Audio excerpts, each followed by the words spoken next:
कि भारत के विद्यार्थियों को दो चीजें पढ़ाई जा रही हैं, एक तो शिक्षा है, दूसरी विद्या है। अब वो कहता है कि मुझे समझ में नहीं आता शिक्षा कौन सी है, विद्या कौन सी है। लेकिन मैं जितने भी गुरुकुलों में गया हूं, पूछता हूं क्या पढ़ते हो, तो कुछ विद्यार्थी कहते हैं हम शिक्षा ले रहे हैं, कुछ कहते हैं हम विद्या ले रहे हैं। ये विद्या क्या है, शिक्षा क्या है, मुझे समझ में नहीं आता, लेकिन ये हर गुरुकुल में मुझे सुनाई देता है। हमको समझना चाहिए कि शिक्षा और विद्या ये दो अलग चीजें होती हैं। आज के समय में हमने इन दोनों का खिचड़ी बना दिया है, और ऐसा खिचड़ी बना दिया है कि उसमें से चावल और मूंग की दाल को बीन पाना ही बड़ा मुश्किल हो गया है।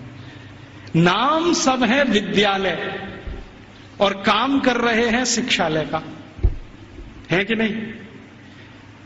कोई भी विद्यालय ले लो, 1 2 3 नाम विद्यालय, विद्यालय महाविद्यालय, ये विद्यालय, काम सब शिक्षालय का कर रहे हैं, नाम विद्यालय रखा हुआ है। ऐसा घालमेल कर दिया। शायद ये मैकॉले का असर है, क्योंकि मैकॉले को शिक्षा और विद्या में अंतर नहीं मालूम था, हमें भी नहीं मालूम है। हम जानते नहीं है कि विद्या क्या होती है और शिक्षा क्या होती है। विद्या जो है ना, अपनी जिंदगी को अध्यात्म के रास्ते पर ले जाने वाली, अपने जीवन को ऊंचा उठाने वाली, आत्मा का परमात्मा से मेल कराने वाली, मनुष्य शरीर छूटने के बाद हमारी आत्मा परमात्मा से मिल जाए, इन सब बातों को सिखाने वाली, धर्म क्या है, अधर्म क्या है, न्याय क्या है, अन्याय क्या है, श्रेय क्या है, अश्रेय क्या है, छोड़ने वाला क्या है, ग्रहण करने लायक क्या है, ये सब ज्ञान देने वाली या विवेक देने वाली ये तो है विद्याएं। और बाकी हमने मैथमेटिक्स पढ़ लिया, हमने केमिस्ट्री पढ़ ली, हमने ये फिजिक्स पढ़ लिया, हमने ये कॉमर्स सीख लिया, हमने वो, ये है सब शिक्षा।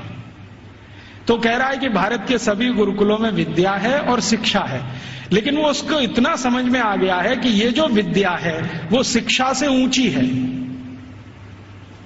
इसलिए भारत में गुरुकुल में जाने वाला सभी अपने को विद्यार्थी कहता है, शिक्षार्थी कोई नहीं कहता अपने को, क्योंकि मूल जो वो सीखने आया है वो कुछ और सीखने आया है। खाली गणित सीखने नहीं आया है, या खाली कॉमर्स सीखने नहीं आया, या खाली मेटलर्जी सीखने नहीं आया, विद्या सीखने आया। इसलिए विद्यार्थी कहलाना वो पसंद करता है अपने आप को।